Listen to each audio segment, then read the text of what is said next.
geceler özümü məst elədim mən. Səni niyə sevdim, bəlkə də öz taleyimə qəsd elədim mən.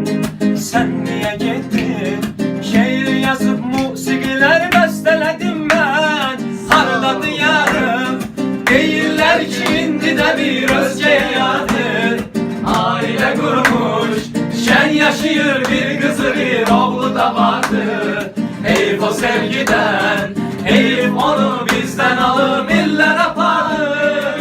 Anladı yarım, verirlər ki, indi də bir özgəyə yadır.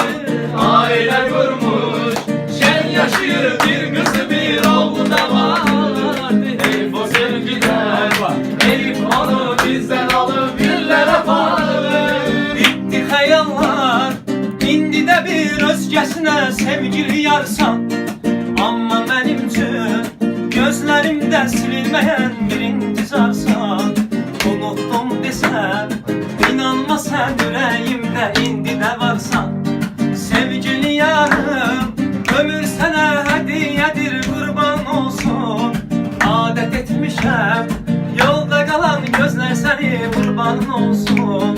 Aşıqa qoşdum, yarın ona verdiyi də tizran olsun. Döyündü qəlbim, eşqinə həsrət döyünər ürəklər kimi. Apardı yar, apardı anamıya sən küləklər kimi. Doğdu sevgi, payız vaxtı xəzan vuran çiçəklər kimi. Aradan yarım, deyirlər ki, indi də bir özgəyə yandı. Ailə qurmuş, şən yaşayır, bir qızı bir oğlu da vardı. Heyf o sevgiden,